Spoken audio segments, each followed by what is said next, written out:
¿Ok? Entonces, atacando nosotros a la TH2, indirectamente nos deshacemos de todas las demás. Esta es nuestra célula diana en este tipo de enfermedades.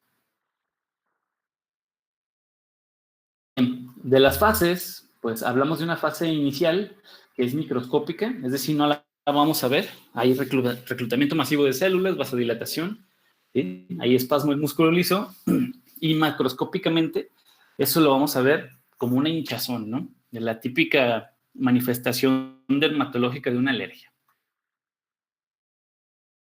En las fases, la fase tardía, ¿sí? Vamos a tener un reclutamiento masivo, pero en este caso de eosinófilos, y va a haber un deterioro de los tejidos, porque como van a estar secretando histamina todo el tiempo, y decimos que es una enzima lítica, la histamina, pues vamos a tener afectaciones, ¿no? A ese nivel. Bien, de los mediadores primarios, pues principalmente vamos a tener a la histamina. Mediadores secundarios, todos los que se vayan a sumar, en general, todas aquellas moléculas que generen inflamación, derivadas obviamente de la activación de las células como los mastocitos, los basófilos y los eosinófilos, ¿sí? Más todas las que se sumen en el proceso inflamatorio. Además de la histamina, tenemos incluso hasta mediadores neurotransmisores que van a estar, que pueden estar involucrados ahí ya en procesos todavía más graves, pero bueno, principalmente e inicialmente vamos a tener solo histamina y por eso los antihistamínicos.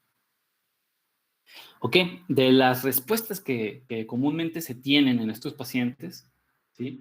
Decimos que es respuesta cardiovascular, respiratoria, dérmica y gastrointestinal. ¿Qué estamos diciendo con esto? Que un paciente que presenta una alergia puede ser tan grave, ¿sí? Que incluso tenga repercusiones cardiovasculares. Es decir, la alergia le va a ocasionar una taquicardia, ¿sí? Son frecuentes este tipo de pacientes, pero no son los principales. Los principales veríamos las respuestas respiratorias, ¿sí? Aquel paciente que es alérgico a las fresas, a la nuez, a los camarones, el síntoma inicial que tienen es una falta de respiración, no pueden introducir aire, ¿sí? Porque lo que se está inflamando son las vías aéreas, específicamente la mucosa de las vías aéreas, ¿sí?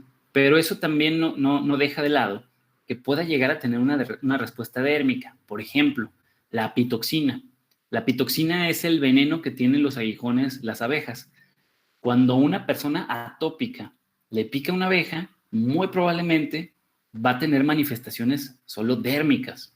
Hay personas que tienen tan evolucionada su hipersensibilidad que además de salirle ronchas en los brazos porque le picó una abeja, puede que también deje de respirar y a su vez que tenga una respuesta cardiovascular, o sea, taquicardia, que entre en taquicardia ese paciente. Eso sería algo ya muy avanzado, ¿no? O un paciente pero muy susceptible, porque seguramente tiene una gran cantidad de eosinófilos por todas sus mucosas, y esto es lo que estaría pasando.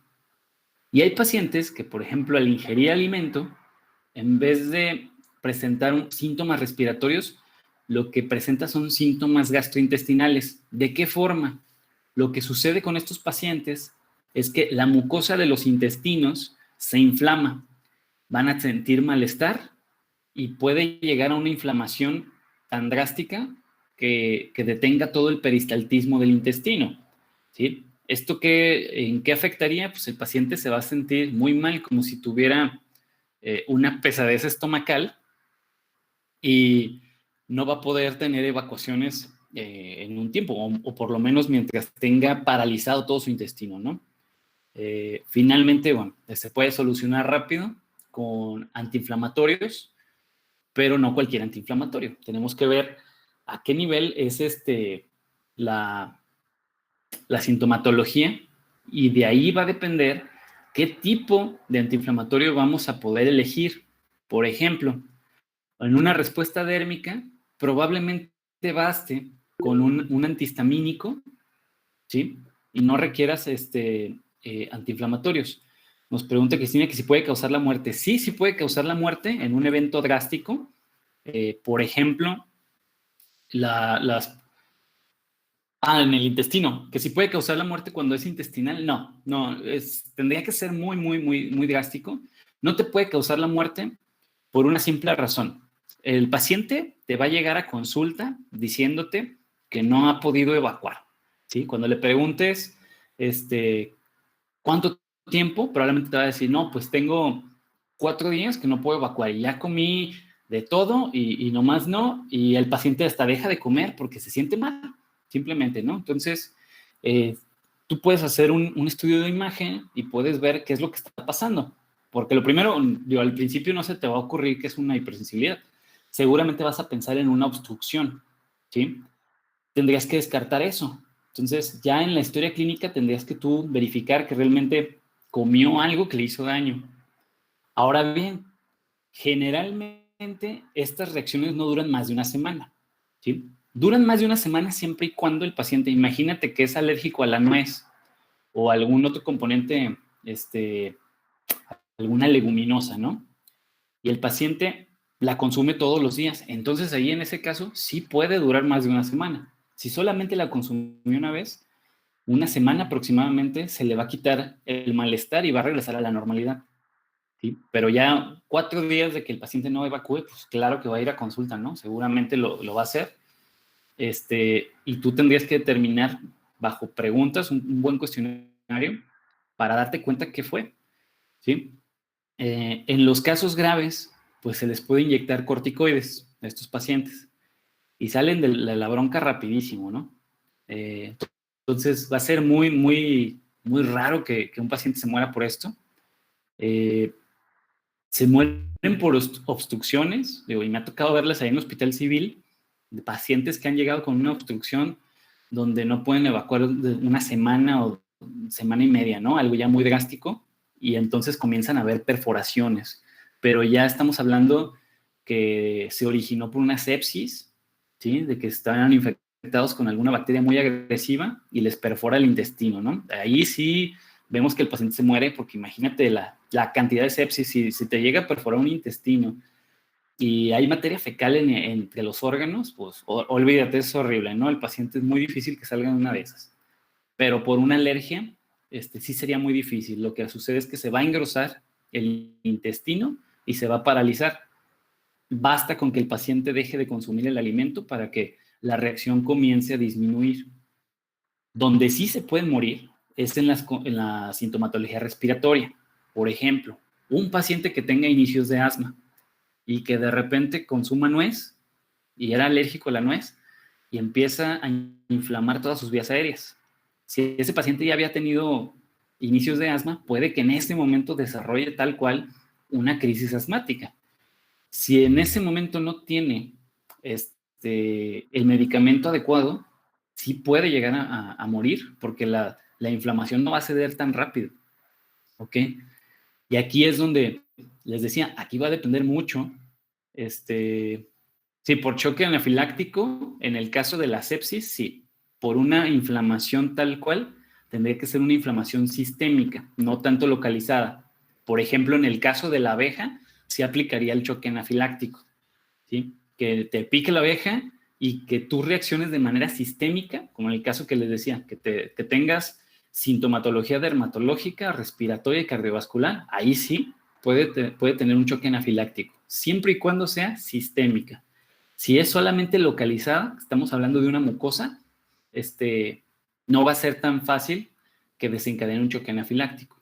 También depende mucho de los años de evolución, ¿no? Si es un paciente que nunca se ha tratado la alergia, ¿sí? Probablemente que tenga muchos años de evolución, va a reaccionar mucho más fuerte, ¿sí? Doctor, Que es, y por ¿sí? ejemplo, a lo que se refería Cristi hace rato de la respuesta gastrointestinal, Uh -huh. ¿no podría deberse como a una clase de trasplante que se rechace por el cuerpo, por el mismo organismo?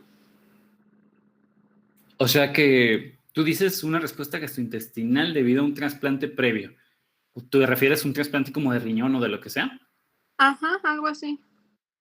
Mm, pues antes de tener una respuesta gastrointestinal tendrías otro tipo de sintomatología. Por ejemplo, ¿qué pasa con los pacientes que tienen riñones trasplantados?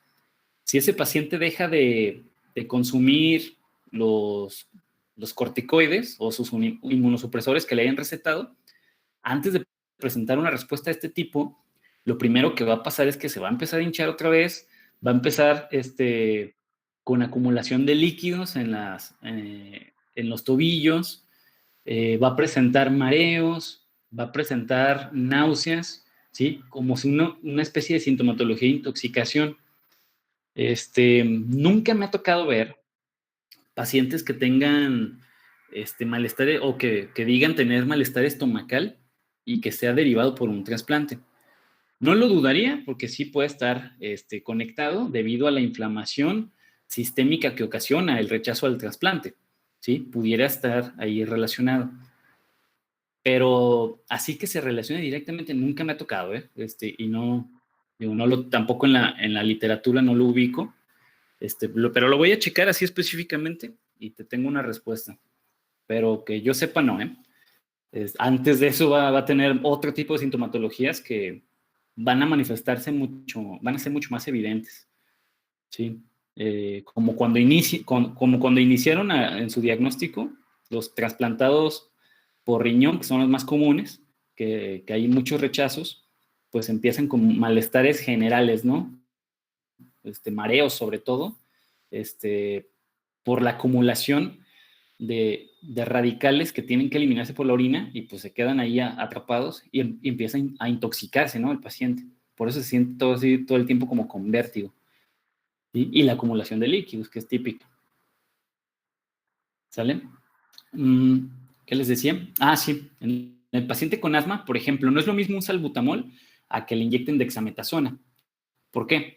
Cuando se le pone salbutamol al paciente, pues solamente llega hasta la laringe, el medicamento, ¿sí? Porque es como una especie de nebulización.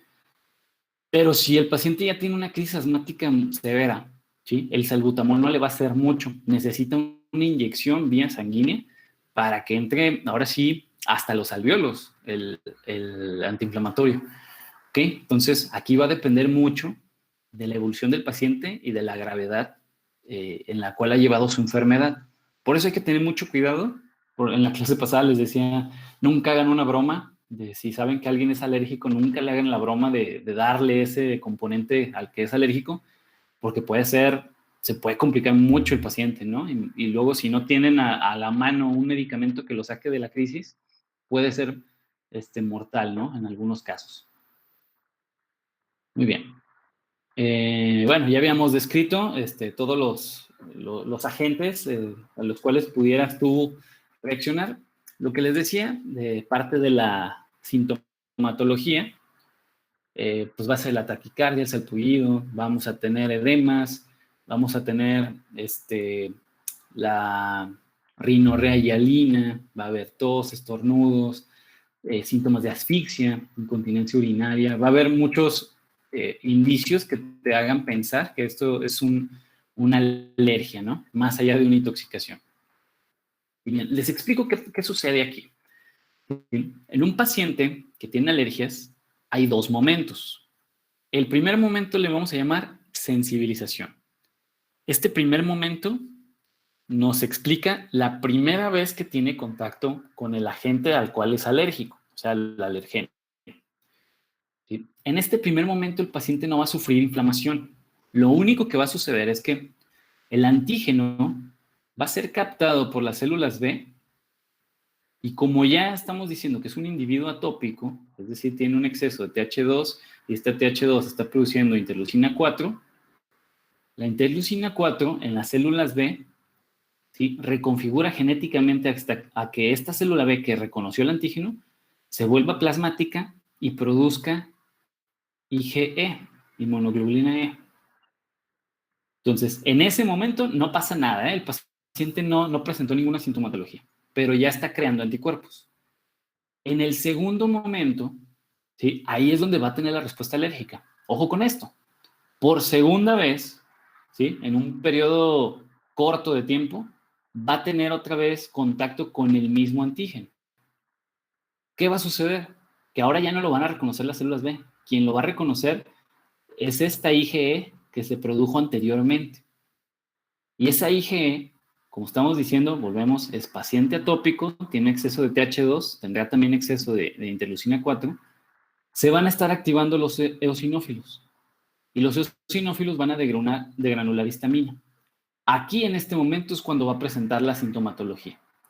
Muchas veces el paciente dice, pues es que acabo de comer fresas ahorita y me dio alergia. Realmente, o sea, estrictamente, eso pasó antes, ¿sí? Ahorita ya nomás estás reaccionando, ¿sí?, a lo que previamente tú estabas sintetizando. Probablemente 4 días antes, 5 días antes, tú comenzaste a producir anticuerpos en contra de las partículas de la fresa, ¿sí? Pero hasta el día de hoy reaccionaste porque ya acumulaste una gran cantidad de inmunoglobulinas, ¿ok? Entonces, siempre tenemos que pensar en qué pasó por lo menos 3 días antes, ¿sí? Y hacerle preguntas al paciente, ¿no? Cuando presente, si ahorita está presentando la alergia, es porque previamente ya estuvo en contacto con ese antígeno, ¿vale? Por eso se dividen estos dos momentos. Y así es como se va exponenciando. Entonces, si en este segundo momento no hizo nada tampoco el paciente, pues, ¿qué estamos viendo? Va a haber más histamina, más inmunoglobulina E, más eosinófilos. Una tercera exposición, todo esto lo aumentaría todavía más drástico, ¿ok? Aquí es donde estamos generando el microambiente del que hablábamos hace un momento. Entonces, entre más tiempo dejes pasar, más agresivo va a ser la alergia, ¿ok? O sea, esto te puede llevar a causarte o a desarrollarte una condición asmática en estos pacientes que no se tratan. Por eso es importante ir con el alergólogo.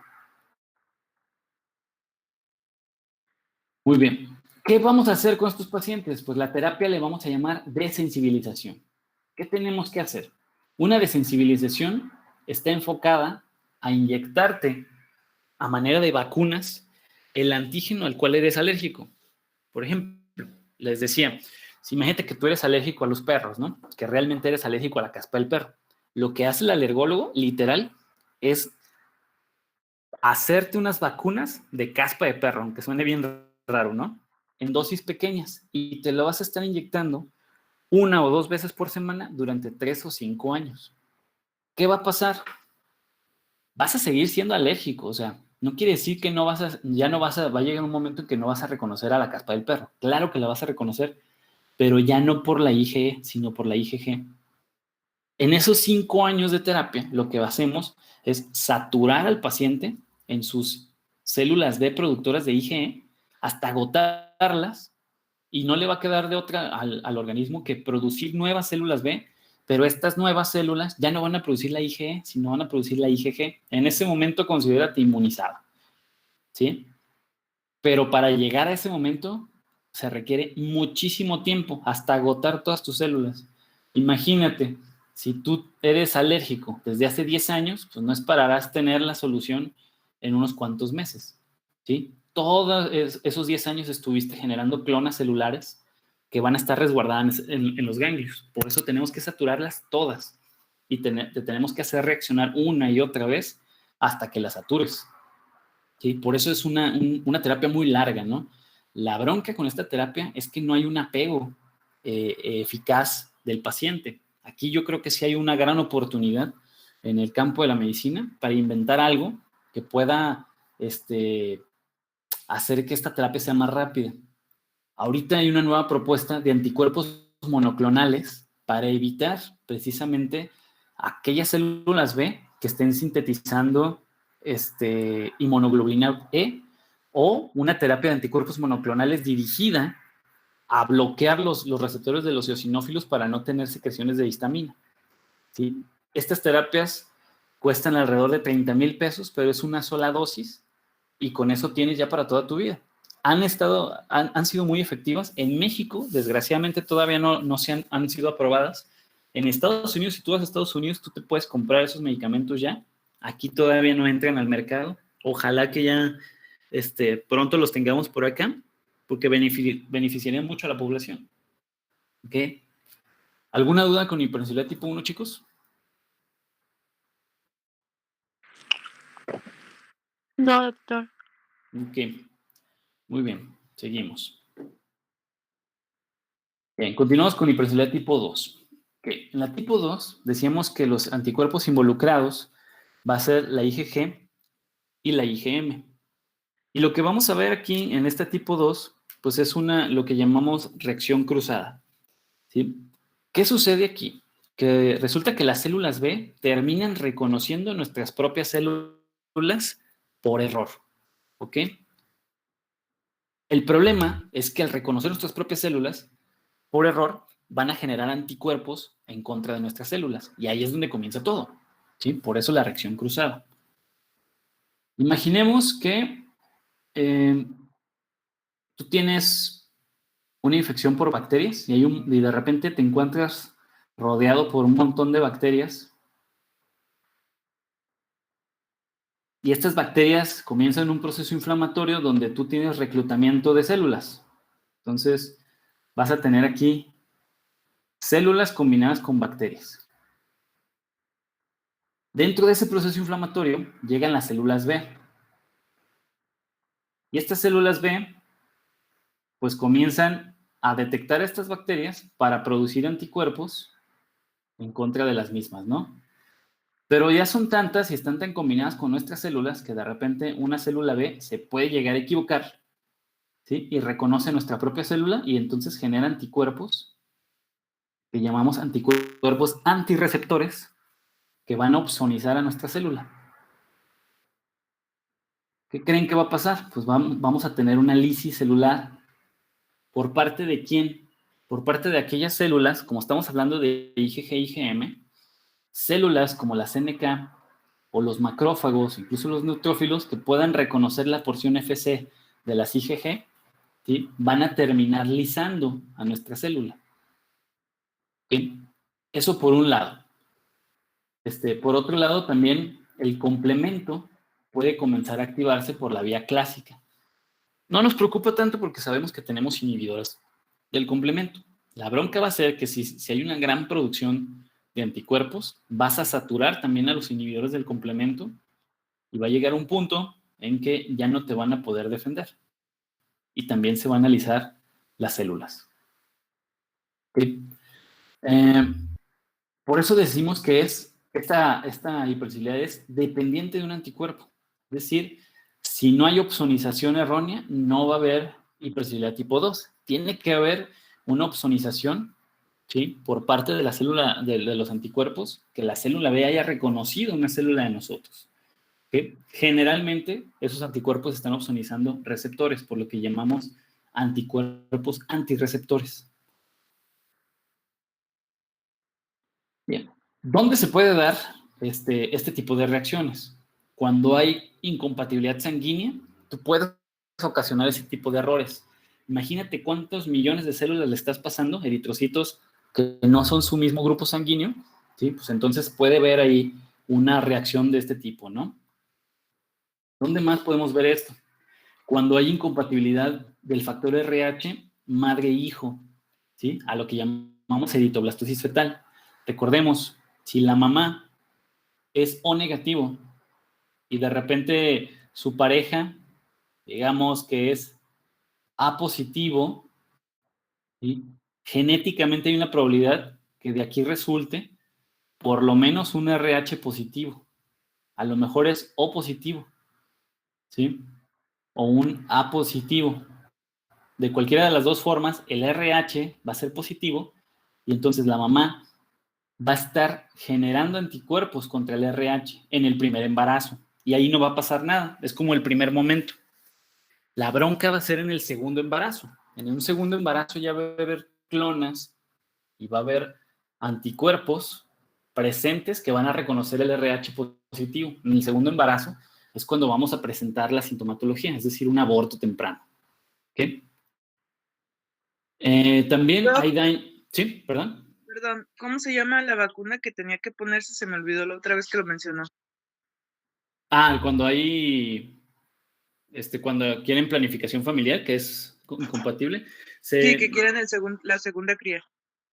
Así, tal cual, vacuna para RH, para antígeno RH. Así la pides y quien te la consigue, tú no la puedes comprar en una farmacia, obviamente.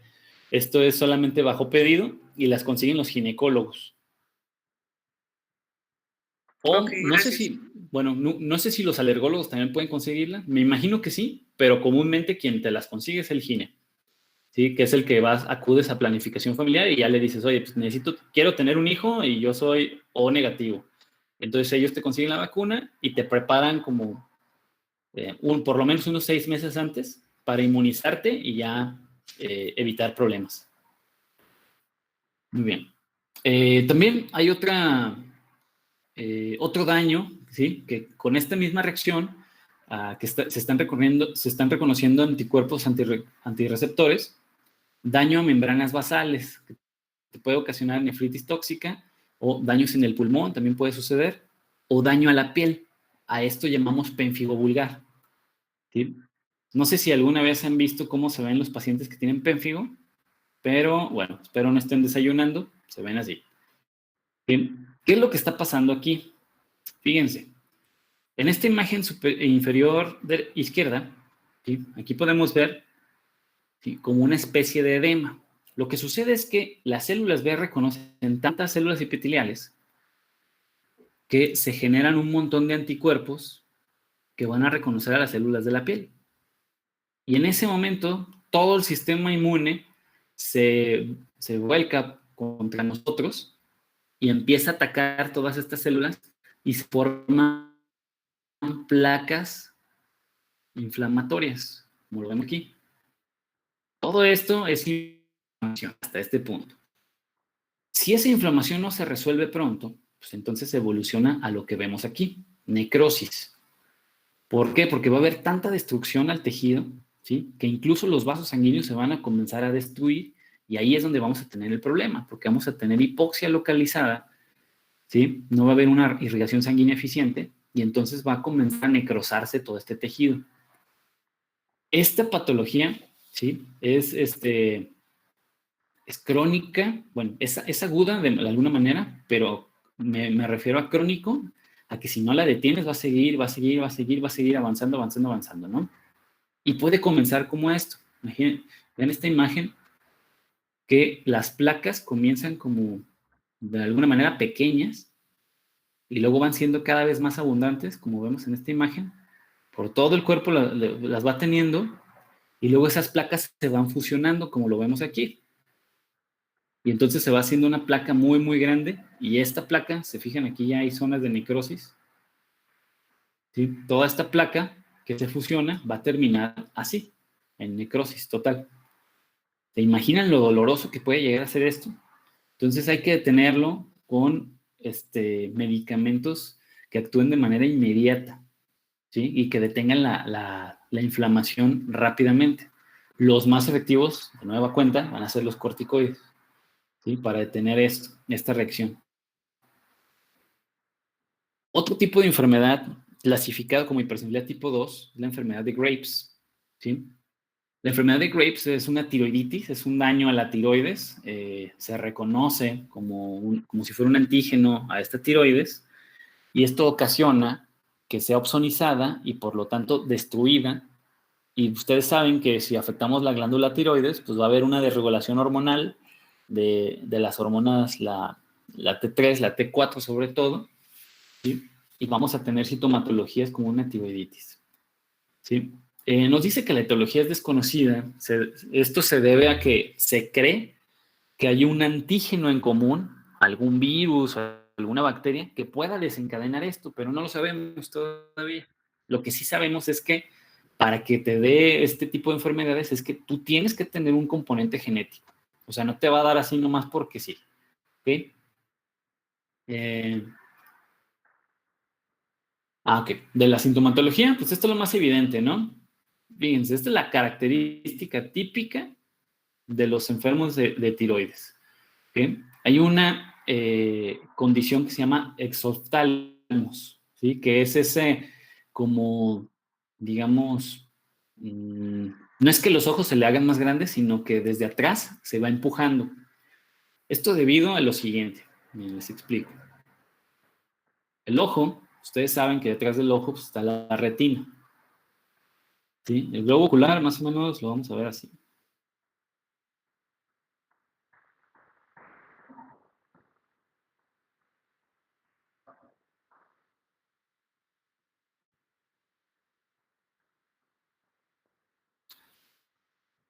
Detrás del ojo ocular vamos a tener la retina, donde se encuentran conos y bastones y otras estructuras, ¿no?, que van a estar ahí presentes. Pegado a la retina vamos a tener nosotros pues, todo lo que es el nervio.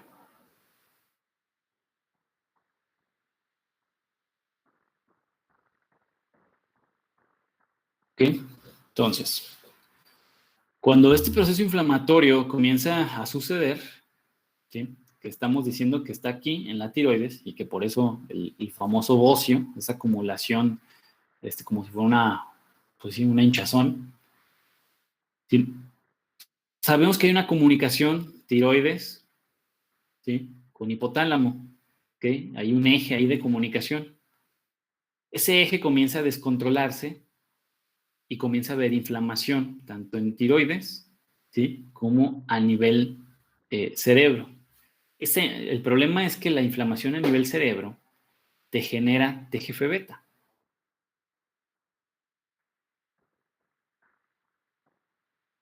Y si recordamos nuestra clase, TGF-beta, a su vez, induce la síntesis de colágeno. Entonces, comenzamos a acumular colágeno en esta parte, ¿sí? Lo cual, ya de antemano, estamos diciendo que hay colágeno ahí, va a ser irreversible. Llega un punto en que hay tanta colágeno aquí que comienza a empujar el globo ocular hacia afuera. Por eso es que se ve en los pacientes como si el ojo estuviera saltado, ¿sí?, por esa acumulación de colágeno. La bronca es que es irreversible. Se ha tratado de solucionar con fármacos anti-TGF-beta, como es la pirfenidona, que se utiliza en este momento para fibrosis pulmonar, ¿sí? Ha dado buenos resultados, pero solamente hay reversiones muy leves del 10 al 20%. ¿Ok? Entonces, por eso es que vamos a estar viendo esto. La tiroides, pues es más evidente, ¿no? Como va a estar sufriendo daño, va a estar inflamadísima, ¿sí? Y es por eso que se da esta condición. Aquí en los pacientes lo que se debe de hacer es dar terapias de yodo radioactivo, que le llamamos yodo 131. ¿Sí? Es un radioisótopo. ¿Sí? El yodo 131 es el yodo, el yodo normal, decimos que es yodo 130. Este es el átomo normal. El hecho de que tenga un electrón de más lo hace radioactivo. Es decir, que este átomo lo vamos a ver, ¿sí?, digamos, con una capa extra de electrones. Es decir, imaginemos que ese es el normal. Tiene sus 130 electrones, pero el radioactivo tiene uno de más, ¿sí? Y ese electrón de más es lo que causa la radiación. Ese electrón de más puede brincar hacia otros átomos, ¿sí?, y por eso pegarle la radiación, por así decirlo.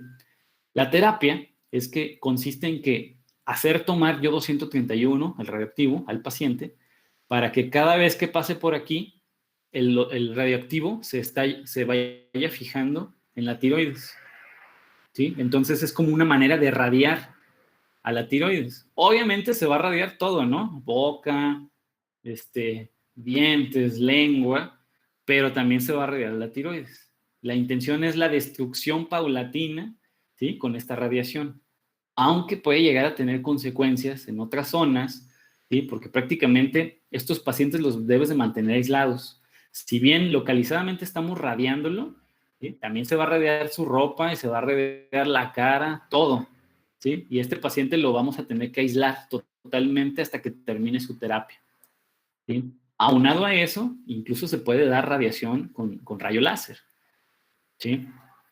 Hay muchas terapias que podemos hacer aquí, ¿no? Como si lo manejamos como si fuera quimioterapia prácticamente. Dice Luz María que si se puede tratar temprano. No sé a qué te refieres, si a la fibrosis en el ojo.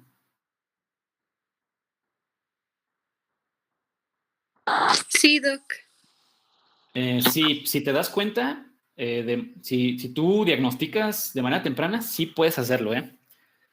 El problema es que estos pacientes no acuden a consulta. Pues imagínate, van a tener sintomatologías ya que tengan una desregulación hormonal horrible. Y ahí ya va a ser muy tarde. Si tú te llegas a dar cuenta de manera temprana, sí lo puedes evitar. ¿Sí? Y me dice Cristina que si me regreso. ¿Aquí? Ya no supe en cuál. No, profe, se suponía que era otra, pero creo que ya se perdió. No, igual, perdón, ya si quieres sígale. ¿Seguro? ¿Me puedo regresar? Tú dime dónde. Es que no sé dónde estaba. Ah, ok. Ya no, igual, ya luego yo busco. Bueno, está Gracias. bien. No, a ti. Ok. Bueno, lo que sucede aquí es, les comentaba, es que las células de la tiroides pues están generando anticuerpos y esos anticuerpos van a empezar a reconocer y a opsonizar y posteriormente pues nuestro sistema inmune va a reaccionar a esa opsonización y va a empezar a atacar, ¿no? La bronca es que la tiroides maneja grandes cantidades de hormonas y la desregulación hormonal es lo que nos va a causar todas esas consecuencias, ¿no? Irónicamente, ¿sí? Uno de los factores que pueden ocasionar es el mismo yodo. Y digo irónicamente porque es el tratamiento, ¿no? Entonces, sin embargo, el exceso de yodo aquí nos referimos al que es el normal, el 130. Lo irónico es que el tratamiento es la fracción radioactiva, el 131. ¿Sí? Es algo chistoso. ¿Sí? Se cree también que las infecciones por esta bacteria, Yersinia, pueden ocasionar también, precipitar el ataque a la tiroides. ¿Por qué razón? Porque hay algo llamado mimetismo. Resulta que la Yersinia tiene epítopes, ¿sí? Que se asemejan a los epítopes de la tiroides. ¿Sí? O sea, es decir, la tiroides presenta unas moléculas muy parecidas a los epítopes de Yersinia y es por eso que se puede dar un mimetismo. ¿De qué forma? Que nuestro sistema inmune reconozca esos epítopes de Yersinia, pero que ese mismo anticuerpo también vaya y se le pegue a la tiroides. Es ahí el mimetismo. ¿Ok? Entonces, no está comprobado, pero ha habido muchos casos que sí coinciden en esto, ¿no? O otro más es el tratamiento con litio. Recordemos que a los pacientes que se les trata con litio es porque es un paciente psiquiátrico. Generalmente aquellos que se quiere sacar de una crisis esquizoide o de una crisis de bipolaridad, pues el litio es súper efectivo. Es como darle un reseteo al cerebro, ¿no? Con el litio. Claro, te jodes los riñones muy cañón, pero es muy efectivo. Entonces, de tan agresivo que es el litio, te puede afectar la tiroides. Al momento que lo toma el paciente, ¿sí? La tiroides se ve afectada y eso ocasiona que haya una sensibilidad también de parte del sistema inmune y las células que están ahí cerca, pues no sé, se confunden y empiezan a opsonizar a la tiroides, ¿no? Entonces, ahí es una consecuencia, ¿no? Es frecuente, esto pasa en psiquiatría. Se supone que ya cada vez está más prohibida el litio, pero se sigue usando, ¿no? Es que es muy efectivo, es lo malo, pero es muy, muy, muy tóxico. Tiene muchísimos efectos adversos el litio. Otra enfermedad propia de la hipersensibilidad tipo 2, pues es la miastenia gravis. No sé si han escuchado de esta enfermedad, pero es una enfermedad contraria al Guillain-Barré. Les explico. En la miastenia gravis, lo que se opsoniza son las terminaciones nerviosas de manera descendente. ¿Qué quiere decir esto? Que las terminaciones nerviosas de tus extremidades superiores van a comenzar a afectarse, ¿sí? Sobre todo las que tienes en la cabeza, ¿sí? Y el paciente comienza a presentar una parálisis, ¿sí? Desde la cabeza hasta los pies, o sea, va bajando esa parálisis. Contrario a Guillain-Barré, Guillain-Barré es una parálisis que comienza en los pies y sube hasta las manos, hasta la cabeza, hasta quedarte paralítico, ¿no? Entonces son un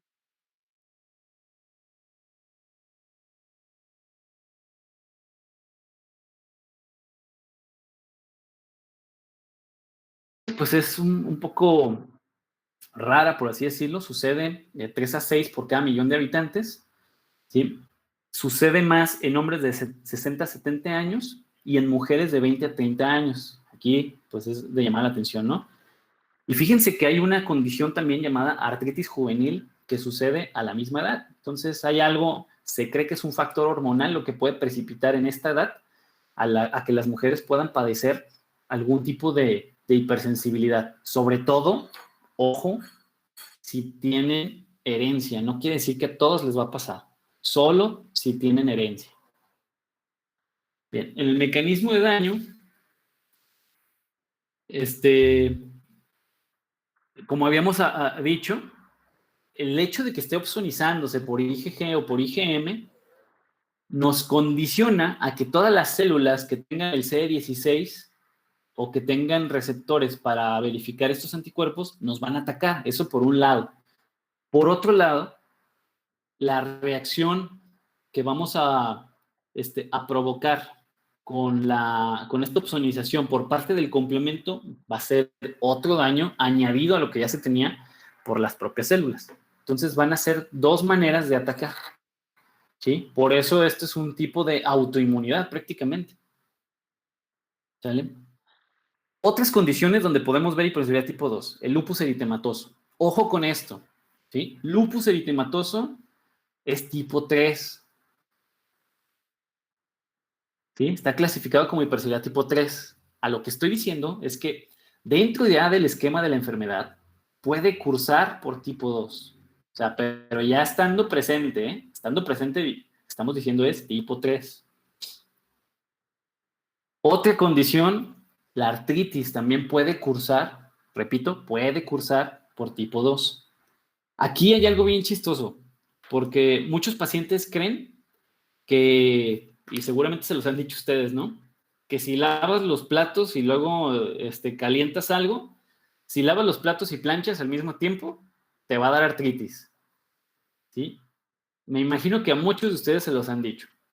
Esto es todo un mito. Es un mito para aquellos que sean sanos, ¿eh? Porque esto no te va a pasar a menos de que tú tengas genes de susceptibilidad. ¿Qué quiero decir? Si en tu familia, tus papás, alguno de tu papá o tu mamá tuvo alguna hipersensibilidad, pues puede ser que a ti sí te dé artritis por lavar y planchar al mismo tiempo. ¿Ok? Si tus papás no tienen hipersensibilidades y tú no tienes los genes de susceptibilidad, así planches y laves y cocines y hagas lo que quieras, no te va a dar artritis. Eso es un mito. ¿Sí? Hay que tenerlo bien claro. Porque si no, imagínense, no, pues ya la mitad de la población mexicana tendríamos artritis, ¿no? Sobre todo los que son foráneos y que tienen que estar haciendo todo, pues todos, hombres y mujeres, tendrían artritis. Eso no es cierto. ¿Okay? Solo te va a suceder siempre y cuando tú tengas susceptibilidad genética. Hay que tenerlo bien claro. ¿Okay? Claro que sí es mucho más frecuente en mujeres, pero no porque sean las que planchen más ni ese tipo de cosas. Claro que no. ¿Sí? Se da en mujeres porque hay un componente hereditario más fuerte, ¿sí? Que las hace más susceptibles a esto, ¿va? No quiere decir que a los hombres no les pueda dar, sí nos puede dar artritis, siempre y cuando tengamos los componentes hereditarios, pero es más difícil. ¿Estamos de acuerdo? Entonces, y esto aplica también, digo, ahí creo que los papás a veces se confundían, o la gente que nos decía esto, ¿qué te puede pasar si tú planchas y lavas y, en fin, si tú generas cambios drásticos de temperatura en tus manos? Pues sí, te vas a tener dolores musculares, pero no articulares, que va a ser muy diferente, ¿eh? O sea, el músculo es quien va a recibir el daño si empiezas a hacer ese tipo de cosas. Y te van a doler un rato o una semana. Si lo sigues, imagínate que tú eres un cocinero, que todo el tiempo tienes que estar lavando y calentando cosas, o sea, te expones muchísimo. Sí tienen dolores y puede llegar incluso a algo llamado, una condición llamada osteoartrosis. Puedes desarrollar osteoartrosis. La osteoartrosis no duele, ¿sí? Solamente es molesta porque hay una deformación de los huesos. Eso sí está en los huesos. Fíjense, les puse esta radiografía para que vean que la artritis no es deformación ósea. La artritis es una condición donde hay una inflamación en las articulaciones. Vean la radiografía, los huesos están perfectos, ¿eh? Los huesos no tienen absolutamente nada, ni deformes, ni nada. Lo que está sucediendo es que hay tanta inflamación entre hueso y hueso que genera un desplazamiento o una rotación del mismo hueso y por eso se deforman las manos. ¿Sí? Aquí lo estamos viendo. Aquí nos dice normal y artrítico. ¿Qué está sucediendo aquí? Que se engrosa esa articulación. A esta condición le llamamos panus. ¿Sí? El panus es la explicación a la inflamación, ¿sí?, que se da en las articulaciones. No solo se da en las manos, ¿eh? Se puede dar en los hombros, en las rodillas, en la espalda, ¿sí? Y muchas, por ejemplo, en la artritis juvenil que se da en mujeres, la primer sintomatología es que las chavas despiertan y despiertan con dolor articular en los hombros, en las rodillas, en la cadera, o sea, donde hay articulaciones. Sobre todo cuando hay una disminución de la temperatura. ¿Por qué se presenta más cuando disminuye la temperatura? Porque al disminuir la temperatura, los vasos sanguíneos se contraen, ¿sí? De estar más dilatados en calor, se contraen, y al contraerse hay más choque entre célula y célula, entonces el reconocimiento se da, ¿sí? Y se origina la inflamación, ¿ok? Entonces, esa es una sintomatología muy, muy típica. Nos pregunta Luis María que puede ser osteochondritis. Sí, también se puede dar, pero ese tiene una explicación hormonal. Sí puede ser, se da más en mujeres, pero es por una desregulación hormonal. Generalmente se da en aquellas mujeres que ya no tienen la matriz, ¿sí? Y que no tienen una regulación farmacológica con hormonas, un tratamiento hormonal. A estas mujeres frecuentemente se les da soya, ¿sí? Recordemos que la soya es una molécula muy parecida a las hormonas y se puede dar como tratamiento. Por eso es que la soya no se debe consumir en individuos sanos, recuerden, ¿sí? La soya es un fitoesterol que si tú lo consumes de manera normal, sobre todo los hombres, que si consumen de manera cotidiana soya, generan hiperplasia prostática. ¿Okay? Entonces, no es recomendable consumir soya, ¿va? Pero en una condición como esta, sí lo es. Y la desregulación hormonal puede ocasionar una deformación en los huesos, ¿sí? Porque las hormonas muchas veces actúan como factores de crecimiento, ¿ok? Y entonces generan replicaciones, digo, no como el cáncer, pero sí generan ahí como aberraciones óseas y en otros órganos, ¿no? Entonces sí se puede dar. Pero es por hormonas y sucede más común en mujeres. Doc, ¿puedes repetir lo de Sí. la soya? Es que no le entendí bien qué era lo químico, no le entendí, perdón. Ok. La soya es una molécula muy parecida a los fitoesteroles. Los fitoesteroles son moléculas que se asemejan a las hormonas. Recordemos que las hormonas, uno de sus componentes principales es el colesterol, ¿sí? Entonces, ese componente esterol que tiene las hormonas y comparten con el colesterol, ¿sí? La soya tiene un componente, tiene anillos muy parecidos. Entonces, la soya, cuando tú la consumes, más allá de tener beneficios nutricionales, tiene efectos, ojo, no beneficios, tiene efectos hormonales, ¿sí? La soya se comporta como una hormona de crecimiento. La bronca es que si tú estás sano, no tienes por qué consumir soya, ¿sí? Porque la soya te va a comenzar a inducir un crecimiento en varios órganos. El más conocido y el más estudiado es la hiperplasia prostática, es decir, si los hombres consumimos soya de manera habitual, lo que ocasionamos es que la próstata comience a crecer. ¿Cuál es la bronca de eso? Pues una, que vas a tener prostatitis a una temprana edad. Esa es una.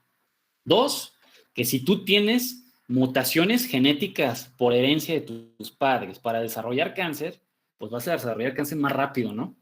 Esa es otra bronca. En mujeres, la soya solamente se ha visto que tiene repercusiones hormonales, es decir, desregulaciones en el ciclo, va a tener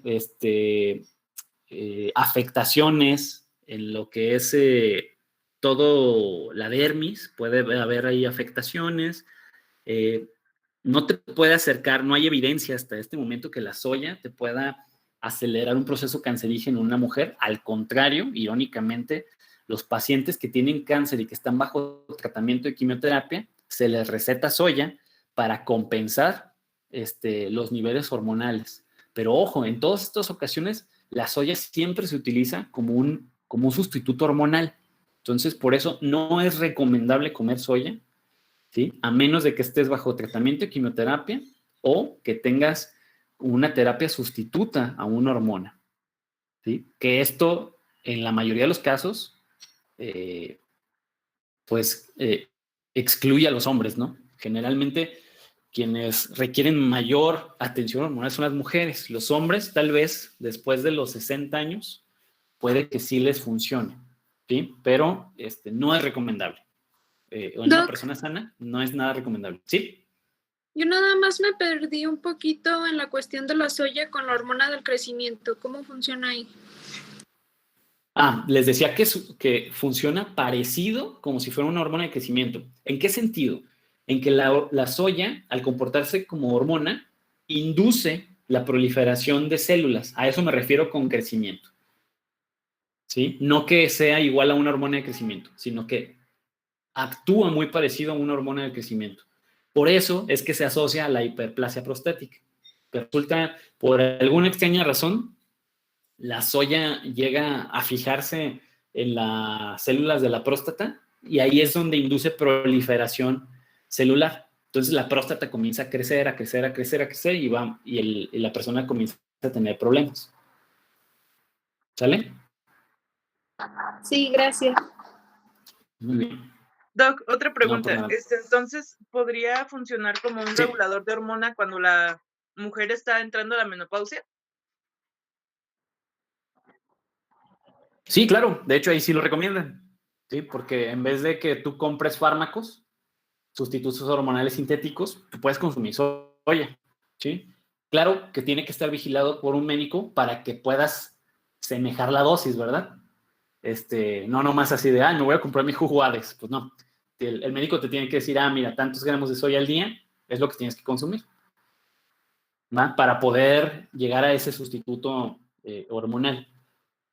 Pero sí, es muy efectivo. Y les repito, en condiciones bajo esquema de quimioterapia también es muy benéfico, pero solamente en esas condiciones. De manera normal no se recomienda. ¿Por qué le hacen tanto alarde a la soya?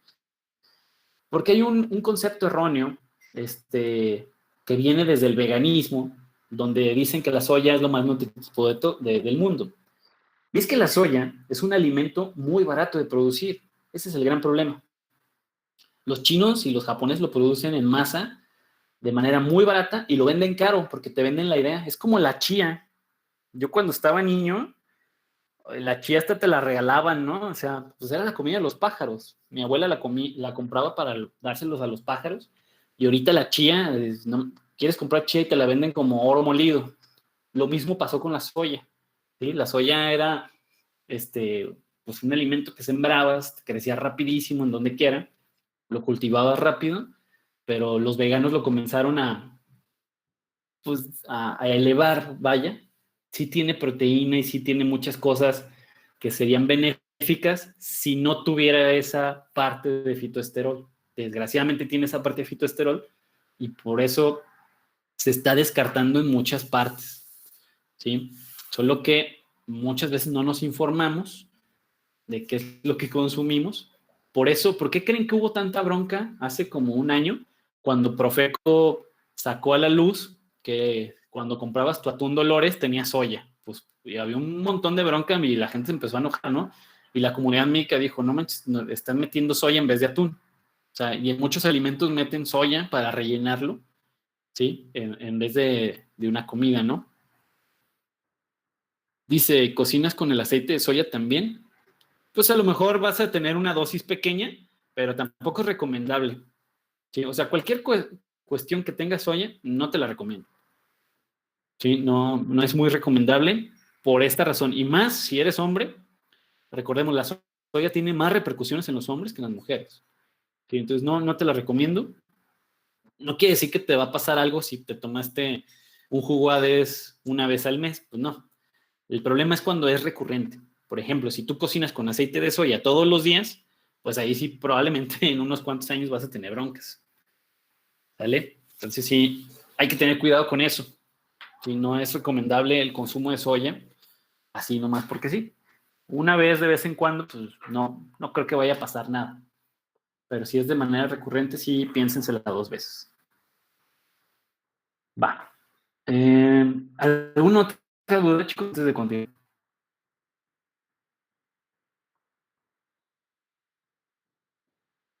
Ok.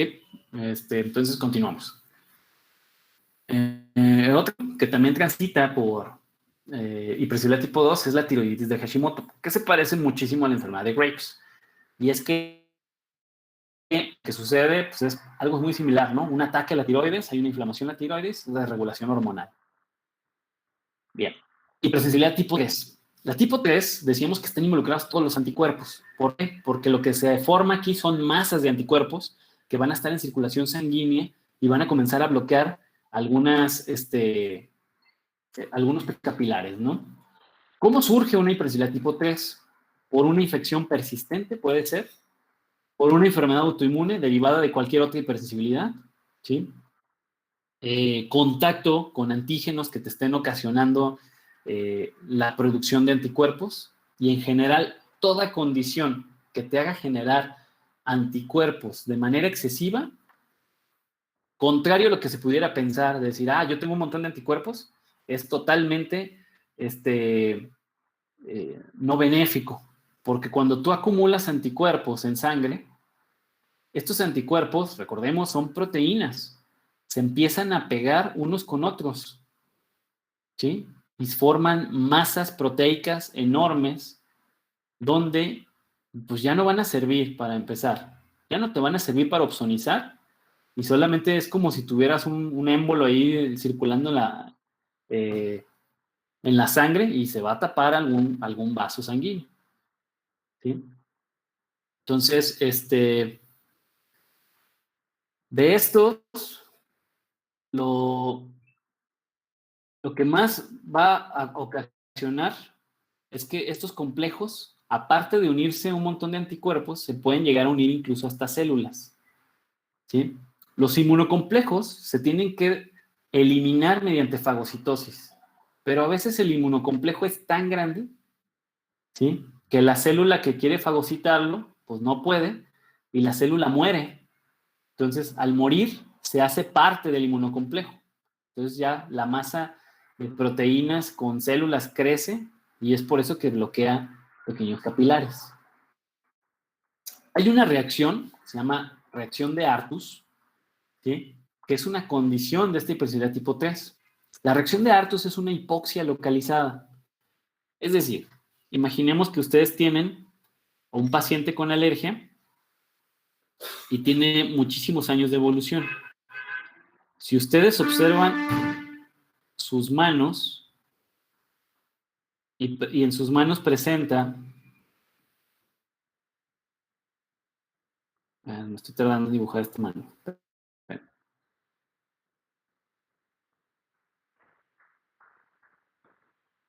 Bueno, imaginen que es una mano, medio chueca. Si en sus manos presenta alguna especie de enrojecimientos, ¿sí?, como si le hubiera picado un mosquito, imagínense, ¿sí?, y luego esos enrojecimientos en la parte, o sea, en medio de ese enrojecimiento tiene un puntito como de costra, ¿sí?, a eso le llamamos reacción de Artus. ¿Qué estamos viendo? Pues resulta, ¿sí?, si lo viéramos con un microscopio esto, estaríamos viendo que los vasos sanguíneos van de esta manera, ¿no? Y recordemos que los vasos sanguíneos cada vez se van haciendo más y más delgados, hasta llegar a los pequeños capilares.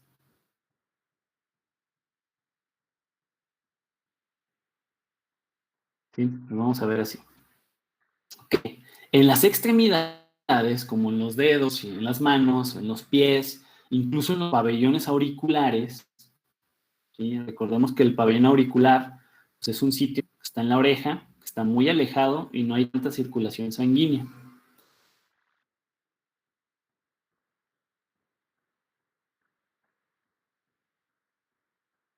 Sí, vamos a ver algo así, ¿no? Entonces, en esta zona,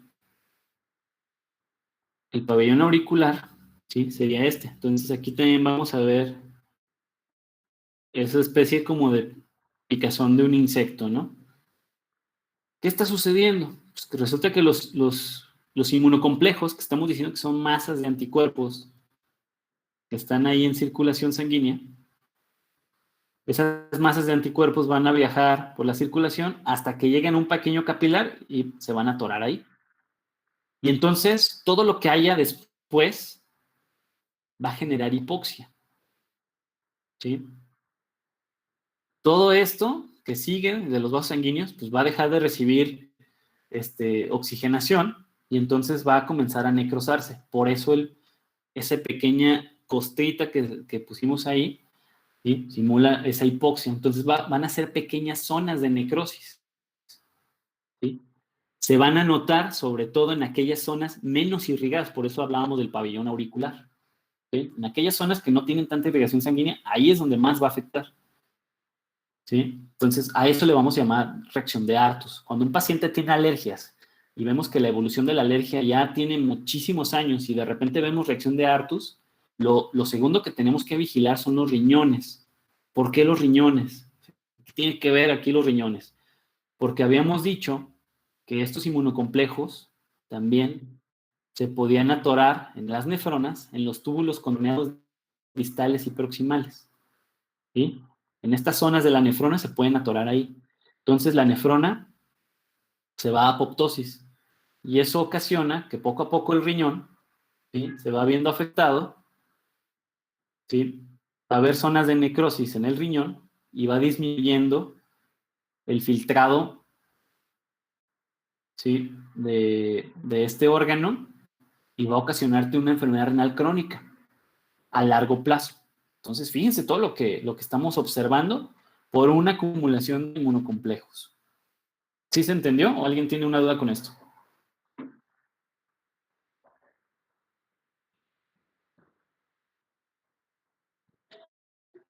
¿Todo bien? Muy bien. Continuamos. El mecanismo de daño era lo que les decía, ¿no? Están todas las masas de anticuerpos aquí, todas pegadas.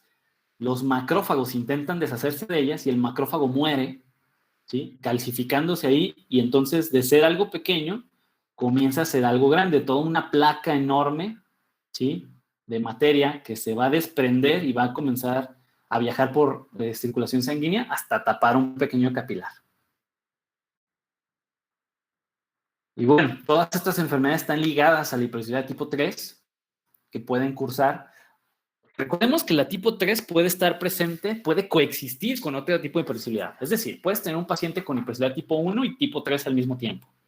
O algo bien drástico, ¿no? Puedes tener hipersensibilidad tipo 3, una artritis, que también a su vez ese paciente sea alérgico, o sea, tienes una tipo 1 y que por los años de evolución, además de la tipo 3, también pueda cursar por una tipo 2, es decir, tres hipersensibilidades en el mismo paciente. Sí puede suceder.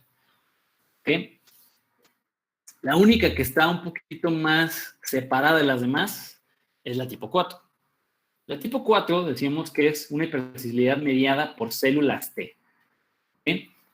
Y aquí vamos a tener una bronca enorme porque las células T son muy agresivas, sobre todo la CD8, ¿sí? Pero también no descartemos que las CD4, si bien no son agresivas, tienen esa capacidad de controlar a todo tu sistema inmune. La tipo 4 la vamos a dividir en tipo 4A, que va a estar explicada por una gran cantidad de TH1. La tipo 4B, que va a estar explicada por TH2 autoinmunes.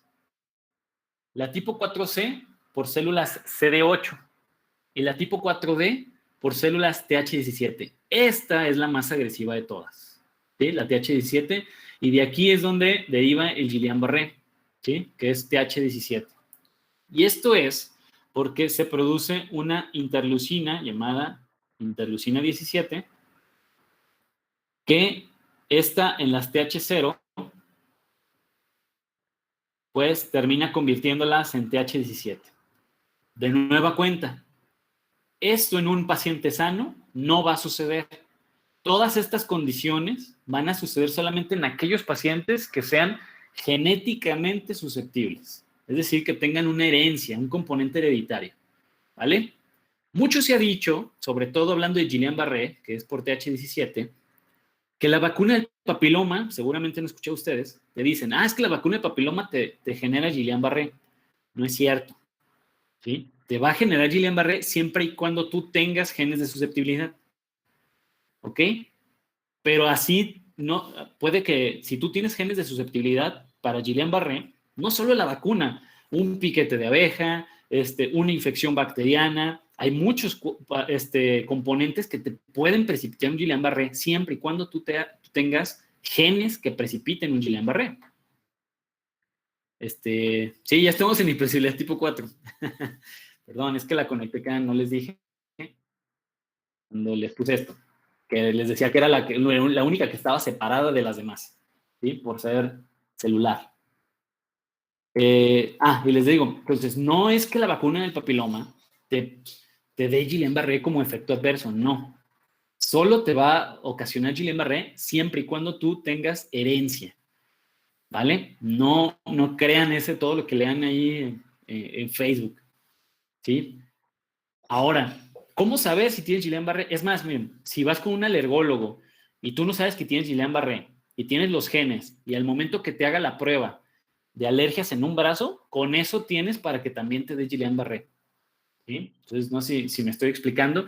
Solo lo vas a desarrollar igual que la artritis, siempre y cuando tengas genes de susceptibilidad. ¿Estamos de acuerdo? Y para esto hay que verificar. No hay un estudio que te diga, mira, tienes Guillain-Barré. No lo hay. Lo único que podemos hacer es sacar una probabilidad estadística, base genética, si tu papá tiene artritis o tu mamá tiene artritis o alguna condición de autoinmune, ¿sí? Tú puedes suponer que probablemente puedas desarrollar una condición de estas. Sobre todo, ¿de quién vamos a sospechar más? De aquellos pacientes que sean judíos. Y no porque practiquen la religión, sino que si toda su familia son judías y a lo mejor él te dice que es ateo, sí es muy importante que te digas si son judíos. ¿Por qué? Por las prácticas, ¿sí? Que tienen o que tenían antes los judíos de tener hijos con su hermano o tener hijos con el primo, ¿sí? Las aberraciones genéticas que ocasiona eso se heredan de una generación a otra y tardan muchas generaciones en desaparecer, ¿sí? Por ejemplo, de los judíos que vean la Segunda Guerra Mundial, todas esas generaciones de judíos todavía hoy en día, ¿sí? Que ya van como en la tercera, cuarta generación casi, todavía siguen presentando anomalías genéticas, ¿ok? Hemofilias, autoinmunidades, un montón de cosas. En estas personas sí hay que sospechar y hay que buscarles un Guillain-Barré. En una persona sana que no tiene componentes hereditarios, pues no hay que buscar el Guillain-Barré, así de fácil. ¿Alguna duda, chicos? No, doctor. Muy bien. Entonces, pues bueno, ya nomás para terminar.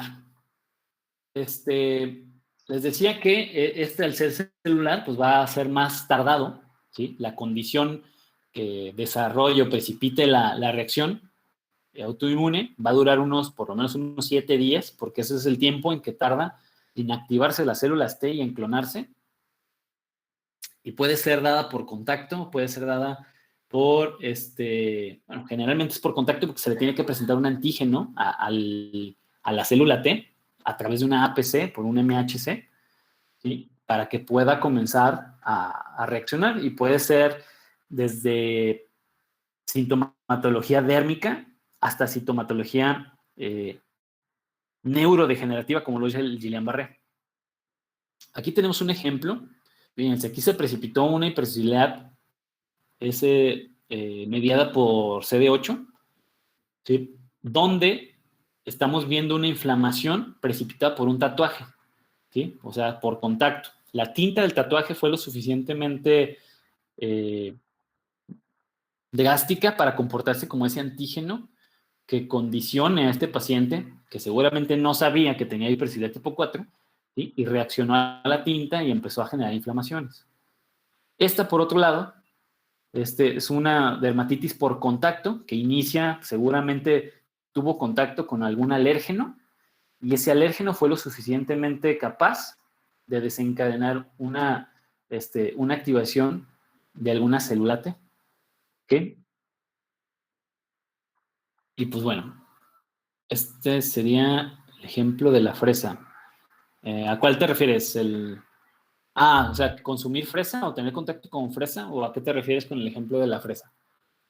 Sí, es que usted decía que había personas que decían que podían haber consumido fresa toda la vida y apenas hace como 3 días consumió y apenas generó una alergia. Ok. Pero eso es en hipersensibilidad tipo 1, ¿sí? Una fresa jamás te va a dar una alergia como esta que estamos viendo aquí. La fresa, la alergia que te va a desencadenar una fresa es muy parecida a un salpullido, ¿sí? ¿Por qué? Porque la fresa tiene una gran cantidad de histamina y otros componentes que te pueden afectar, ¿sí? La fresa siempre va a ser va a ser una simple alergia, ¿no? Y hasta ahí se va a quedar. Una dermatitis por contacto va a ser muy diferente, porque estás teniendo literal contacto con un antígeno que si bien puede ser también hipersensibilidad tipo 1, puede desencadenar una hipersensibilidad tipo 4 porque a lo mejor también tenías los genes de susceptibilidad. ¿Sí? No sé si me expliqué. Pero se van a comportar muy diferente. Por ejemplo, en el caso de la fresa, tú solamente dejas de consumirla y desaparece. En este caso del tatuaje, le va a ir muy mal si no se atiende a este paciente porque cada vez va a haber más y más clonas celulares y le van a dejar un edema horrible, ¿sí? Que se le va a necrosar. Entonces aquí, en este caso, no aplica dejarlo evolucionar. Aquí sí se tiene que hacer algo. En la hipersensibilidad tipo 1, pues solamente ya te alejas de las fresas y se acabó, ¿no? Pero sí se comportan muy diferente. ¿Vale? ¿Alguna otra duda, chicos?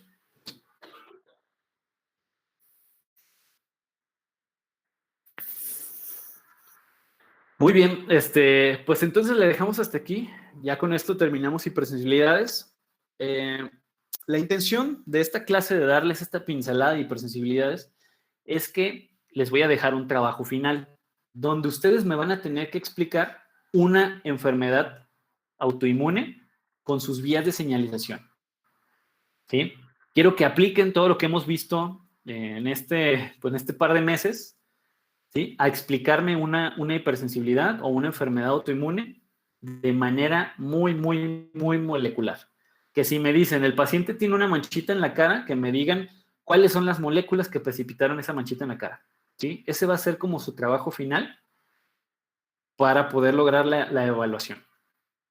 ¿Sale? Y en la próxima clase, o sea, mañana, les explico, voy a tomar una gran parte de la clase para explicarles qué características presenta ese trabajo, si lo quieren hacer de manera individual o lo quieren hacer en parejas, como ustedes gusten, ¿sí? Pero que sea un trabajo así súper padre, que puedan presentar, pues, para aplicar todos los conocimientos de la inmunología y que ustedes me lo puedan explicar. ¿Estamos de acuerdo? Sí, doctor, ¿va a ser en Sí, lugar de doctor. examen o esa parte? Otra vez, Lili, no te escuché bien. Preguntaba que si es en lugar de examen o esa parte, o sea, como un trabajo independiente. No, es que esto voy a sustituir